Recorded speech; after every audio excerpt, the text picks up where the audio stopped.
Ladies and gentlemen, I am excited to say that my first guest tonight is an Oscar winner you know from Sling Blade, Monsters Ball, and Fargo. He now stars in Landman. I find it difficult to do business with people who offend me. Well, you see, we're not in business together. We lease your mineral rights, and in exchange for that, we pay you $2.5 million a year and maintain your roads and dig your stock tanks. So don't delude yourself into thinking you're a rancher. You're an oil man who spends the money we give you on cattle. If it hadn't been for us, your family would have lost that ranch in the 50s. So you just say thank you, take the $300,000 for the grass, and then I keep sending you $200,000 checks every month. But don't you dare pretend that I offend you. You smile and say, I'll take it. Please welcome Billy Bob Thornton.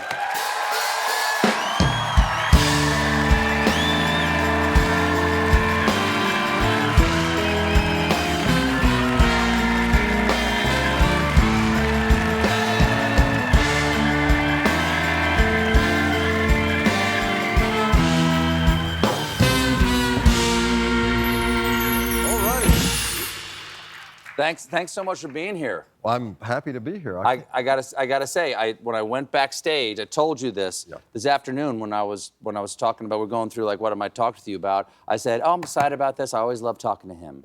And they said, you have never spoken to him before. But I just feel like, I don't know what it is. I guess you must be your performances seem so personal and true to you that I feel like I've met you before. Has anyone ever done that? Has anyone ever mistaken that before with you? No, not really. I mean, I've been eating too many Lunchables, I guess. I think so, yeah. You've been in the business for a long time. Big break, how a lot of us got to know you the first time with Sling Blade. Right. Which you wrote. Thank you.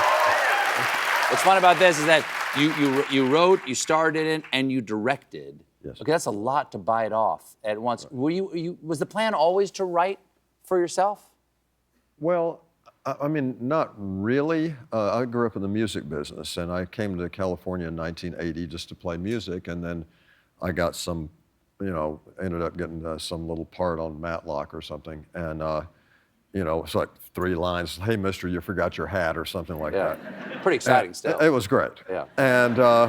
And so I made $361 in one day, and I was starving. And I thought, well, I guess I better do this. So the only time I didn't play music was like mid-'80s to late '80s, and then I started back in the '90s because I was just trying to keep my head above water. But I was working, this guy I knew that I was starving, and he worked for a catering company. He was also an actor, but he said, listen, I'm doing a Christmas Eve party over in Richtown.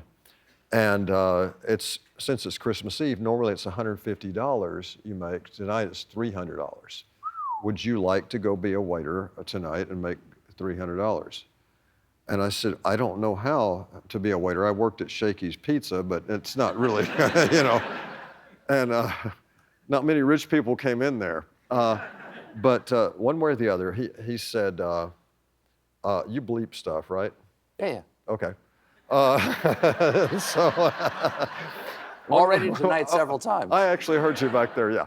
But one way or the other, he said, okay, I'm going to put you in charge of passing out the hors d'oeuvres. It's easy. All you got to do is go, hey, you want one of these shrimp heads or whatever it is. And so, that is a nice party, serving shrimp heads. Absolutely, yeah. But, yeah, well, that's what the rich do. Yeah, exactly. The rich and famous, yes. Yeah. And so he said, do you have a tuxedo? I said, are you me? I said, a tuxedo? I don't have a car or any money or anything else. I don't have a tuxedo. So he loans me one of his. Well, the guy was 6'4". And so I'm serious. So I pinned up the pants, and then the sleeves and made it fit. So, and I go out there to this place. And it turns out it was Stanley Donen's house. And Stanley Donen, for those of you who don't know, he directed Singing in the Rain and a lot of famous movies. Well, it was one of those old money Hollywood parties. Debbie Reynolds was there, Sammy Cahn, the songwriter who wrote for Sinatra. Sure, yeah. Dudley Moore was playing piano. And Dan Aykroyd was there with his wife, Donna. And years later, I told Dan that I was there at that party. He goes, you gotta be kidding me. Anyway, so Anyway, so I'm passing out the shrimp heads, and there's this little short guy that spoke in kind of a German-like accent. Turns out it was Austrian, but I asked him if he wanted one of these things, and he said, and I can't do that accent, but he said, "So you want to be an actor?" Well, I thought he was psychic. I wasn't clued in yet that, all the waiters want to be actors, right? So I said, "Yeah, how did you know that?" He goes, "You all want to be actors." He goes, "Forget about it." I said, "Why?" And he said, you're too ugly to be a leading man, and you're too pretty to be a character actor." And I was like, so let me see how do I do this then? He said, "Can you write at all?" And I said, "Actually, I have been writing, and I used to write, short stories and stuff like that. I'm writing now."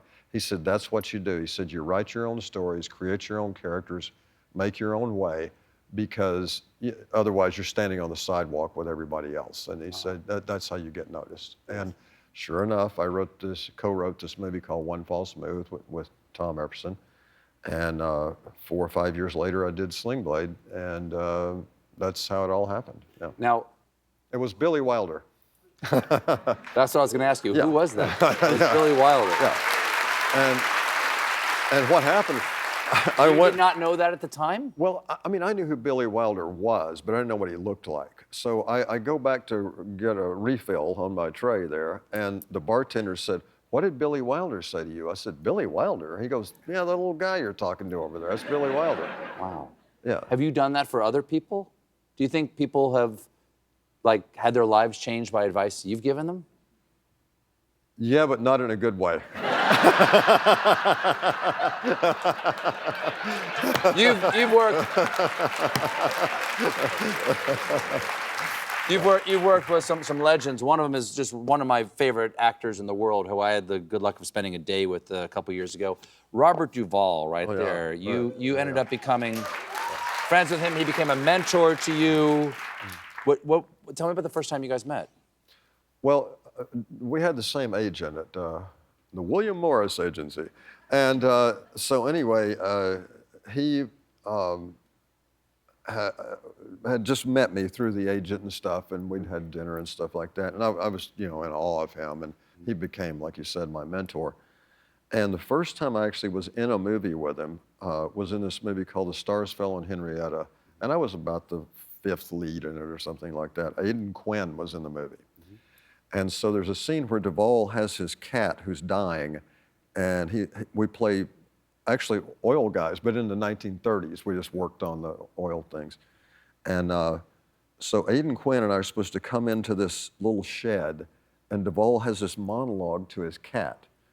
And we walk in, and Aidan and I are supposed to stand and listen for a minute, and then there's a cue where we're supposed to come and pick him up and get him out of there and say, "Look, the cat's dying, come on with us, because we got to get back to work." Well, Aidan and I are standing there listening to Robert Duvall do a monologue, and we got caught up in it, and we're just like, and the whole time I'm thinking, I'm in a scene in a movie with Robert Duvall. I can't believe this.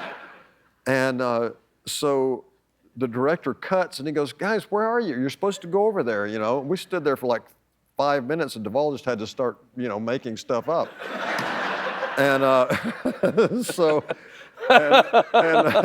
and we walked outside after we finished the scene, and Aidan said, "You did it too, right?" I go, "Yeah, I got caught up in it." And he said, "Were you thinking I'm in a scene with Robert Duvall in a movie?" I said, "Yeah, I was, yeah." We have to take a quick break. We'll be right back with more Billy Bob Thornton. Everybody stick around.